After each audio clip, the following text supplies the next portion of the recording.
Hello dear viewers, welcome back to Musing with Maverick channel. It's your host Maverick here, and it's that time of season again. We're talking about what this channel is going to feature for the upcoming 2020 fall season of anime.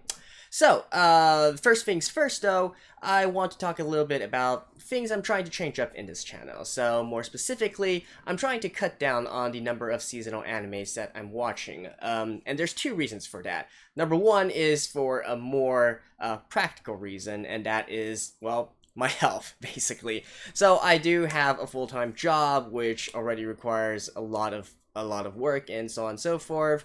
I do have other activities I do beyond anime as well, and well, trying to balance all that and watch all that anime at the same time, particularly seasonal ones where I have to be in front of the computer like every single day and record episodes and whatnot, it's really getting to be too much. I'm operating, for the past season, I was operating on like 5 hours of sleep per day, so that's not really sustainable. You know, for the sake of my health and all that, I have to cut back on the seasonals that I do. Non-seasonals are kind of okay because, you know, I can just slot them into whatever empty schedule that I have, and so it gives me a lot more flexibility that way.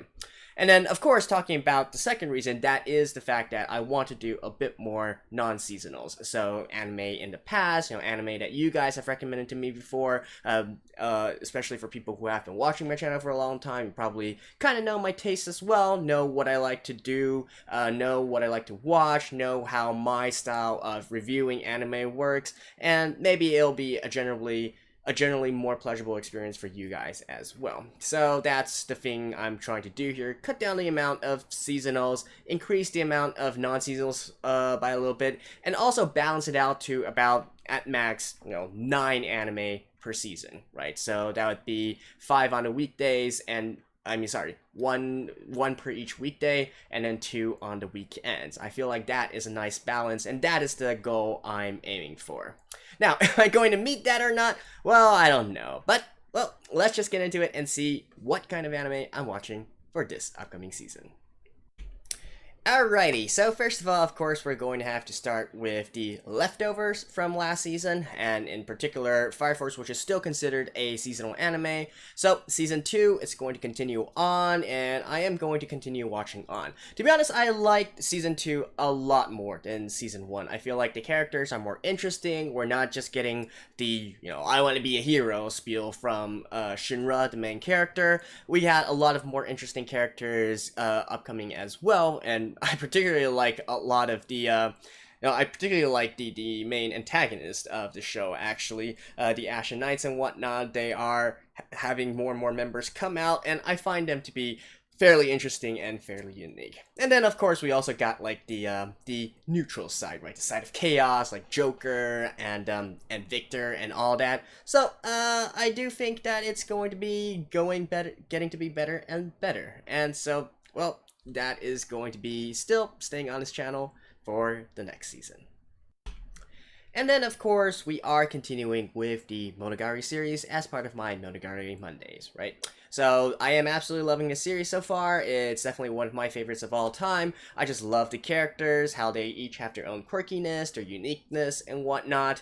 And, of course, all lovable in their own way as well.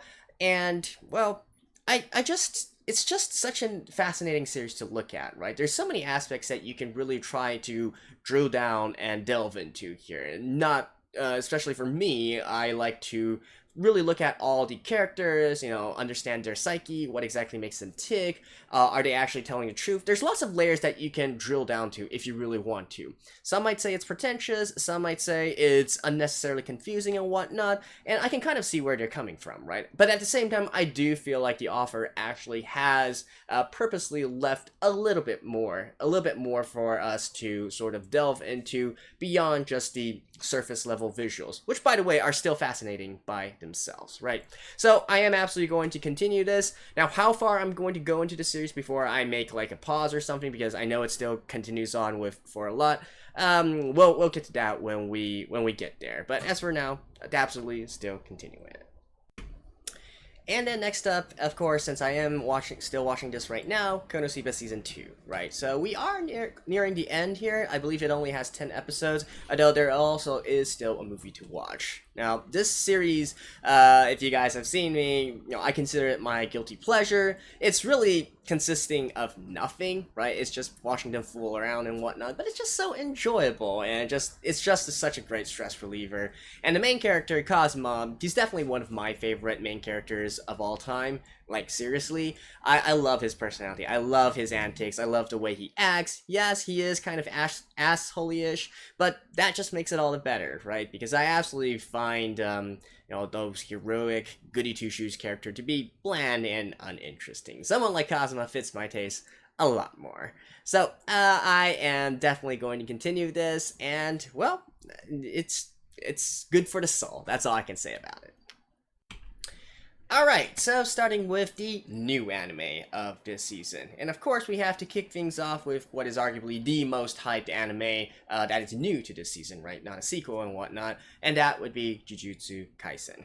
Now, it might surprise a lot of you that out of all the anime that I'm going to list here, this one is actually the one that gives me the most hesitation.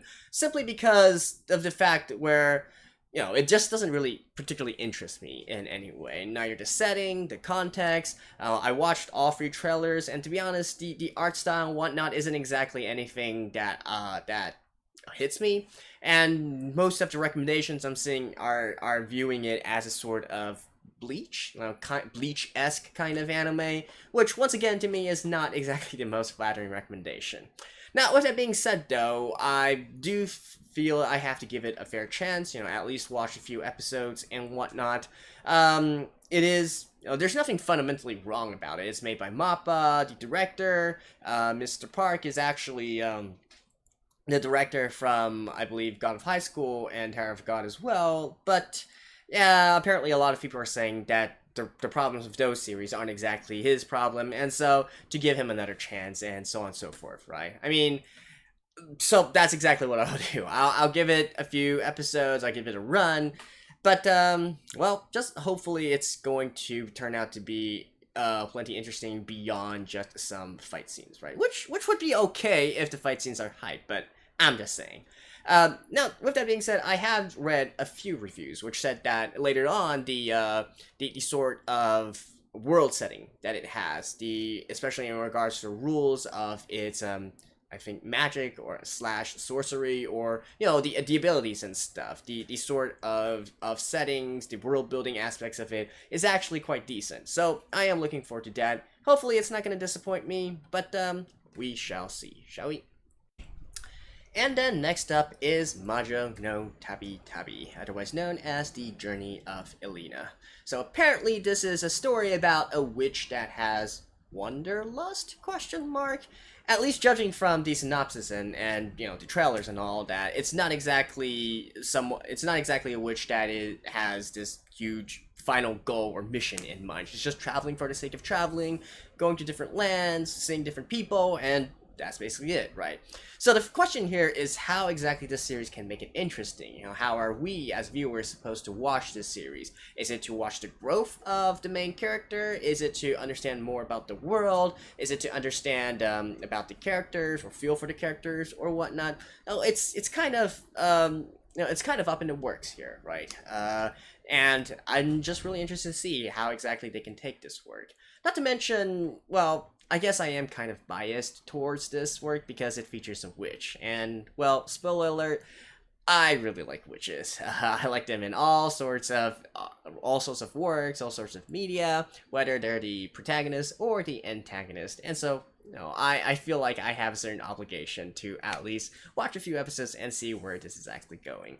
And not to mention the cast, the seiyuu of this are all seiyus that I like as well, so, that's just another plus for me. So, hey, this just might turn out to be much more interesting than I give it credit for. Hopefully so.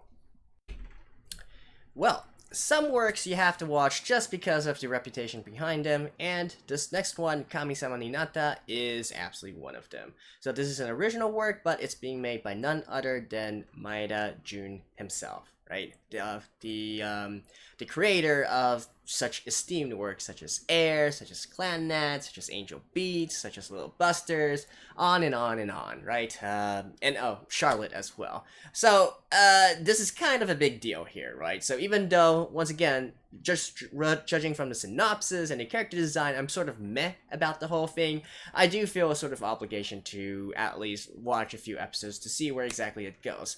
Honestly though, like, my thing about this kind of work is probably that I hope we can get some pretty kick-ass original music out of this. That's probably my biggest takeaway from this whole thing. And if there is a great story going along with it, as with the other works, well, sure, that's just an added bonus, right?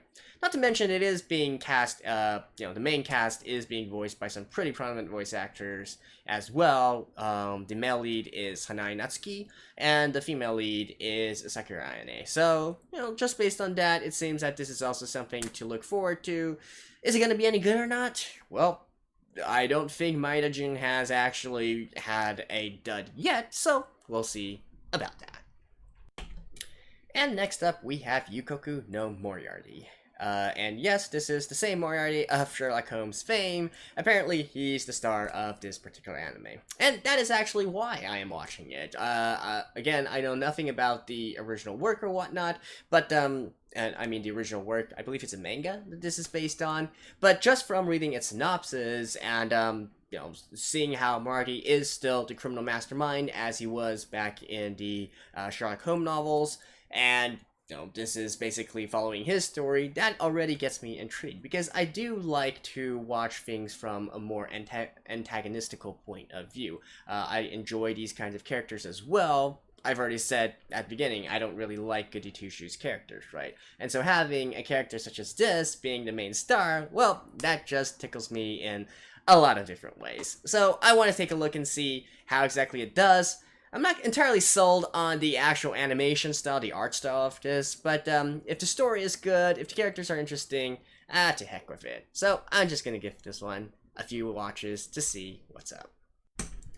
Alright, this next one might come as a surprise to a lot of you guys, and that is Akudama Drive. So, the synopsis of this isn't really anything to write home about. Sounds, looks kind of generic, but then I watched the trailer and I'm like, oh, this is actually something that I kind of dig. I like the aesthetic, I like the character designs, I like the way they're animated, the way they talk, and so on and so forth.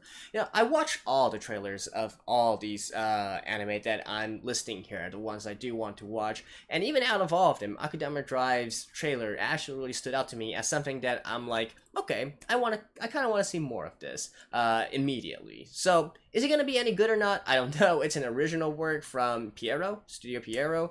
I don't particularly see anything going for it, except that I like the trailer, I like what I see, and also another thing that really stood out to me is the way that the characters are named. So they aren't actually given names, they're just given basically their occupation. So that already speaks kind of as to how this series is going to go. It's not exactly going to be focused on like character backstories and all that, right? And so I'm intrigued. I want to see more of this.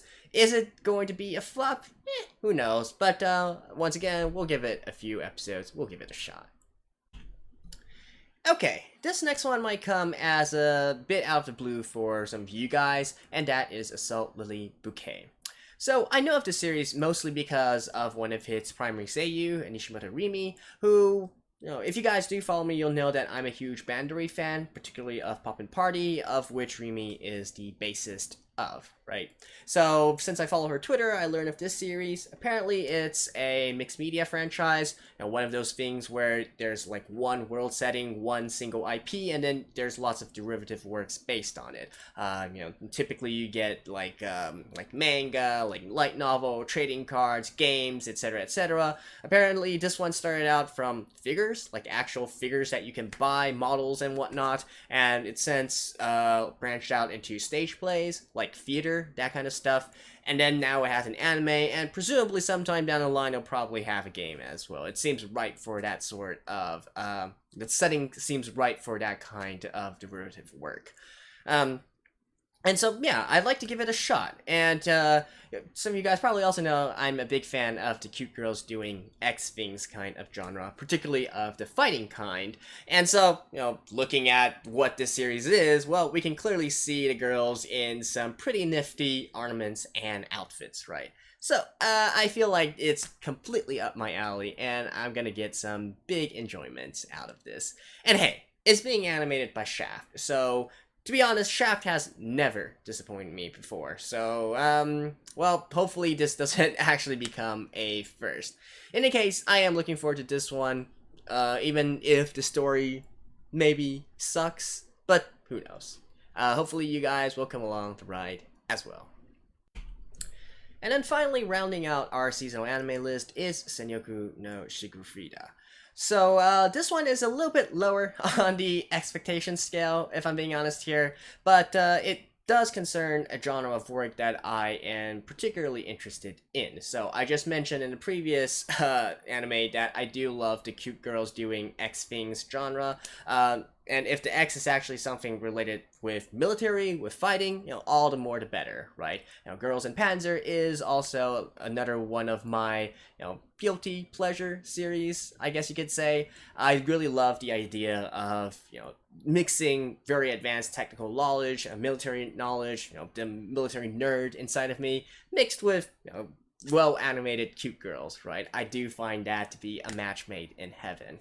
Now, some of, the older viewers of my channel would probably know that I did the Kotobuki series before, and that one was pretty neat as well. That one, even though I do have my problems with that series, it did kind of go deeper into the mechanisms of the actual planes that they were flying as well. And the same thing here also, especially in this one, it actually, just judging from the key visuals and whatnot, it seems to concern World War I era planes more so than Kotobuki, which is concerned with World War II era planes. So that's actually even better for me, because we can get back to the, I guess, the romantic age of flying aircraft and dogfighting, right? So I do want to see where this one leads up to as well. Is it going to be good or not? That's really hard to say. Apparently it is an original series, and the person writing the script is actually the scriptwriter for the ReZero series. So we'll have to see how he does with an entirely original story. And yeah, I mean, no promises. To be honest, I might drop this as well if I find it to be really boring, but we'll give it a go, see how far it takes the entire military thing, and if it is worth watching or not. And finally, for some new non-seasonal anime, I am finally going to be starting Code Geass. It's been a long time coming. I think I already mentioned I wanted to start it in the previous season, but, things happen, and etc, etc. For various reasons I will explain at the very beginning of the episode, I really couldn't fit this one in, right? But, I do want to start going through my backlog a little bit more. Code Geass is something that I've been talking about, I'm going to watch for nearly a year now, and I think I really can't put it off any longer. It also came up second in voting in the last poll I did. The first one was a comedy series, which I already did in KonoSuba. So, well, yeah, it's time. I'm looking forward to this as well. It's very well and very highly regarded, and apparently the the protagonist is someone that I should like a lot as well. So we'll have to see about that one. But in case, do stay tuned for me finally getting into the Code Geass series. And finally, rounding out the non-seasonal list is Violet Evergarden. Yet again, another work that I've been saying I want to watch, I just couldn't make time for it in the previous seasons. So this work actually came up as the runner-up for you guys in terms of voting in the last poll that I made, and since I'm also watching Code Geass this season as well, I might as well start on Violet Evergarden as well, right? Not to mention that there has been a recent popularity spike once again because of the movie. Now, I still have no clue what this series is about. I only know the basic settings, and apparently it's supposed to be an emotional tearjerker or something like that, which actually kind of gets me worried because I'm not exactly the most reactive person to these kinds of emotional scenes or whatnot, but also a lot of people have been assuring me that this is kind of different from your normal tearjerker. I don't know, we'll have to find out within the series itself, right? Although I have to say that I'm probably not going to be starting this one immediately. I want to finish one of the other ongoing non-seasonal anime and then ease my way into Violet Evergarden. I mean, Code Geass did come up over Violet Evergarden in terms of the polling, so I will be starting that one first. But don't worry, I will be starting Violet Evergarden in this season. And so that's it. That's it for everything I'm watching for fall 2020. Let me know what you guys think. If you have any other recommendations, well, if you make a solid enough case, I'll check it out, maybe. No promises though. I already said at the very beginning, I want to sort of cut down the amount of anime that I'm actually doing. I don't want to burn out, and that's not going to be good for you guys as well, because then I wouldn't really be able to make my usual quality of content. But yeah, anyways, let me know what you guys think, and hopefully we're gonna be having a pretty good anime season once again, and hopefully I'll be seeing all you guys here along the journey. So thank you guys, this is Maverick, and I'll see you guys next time.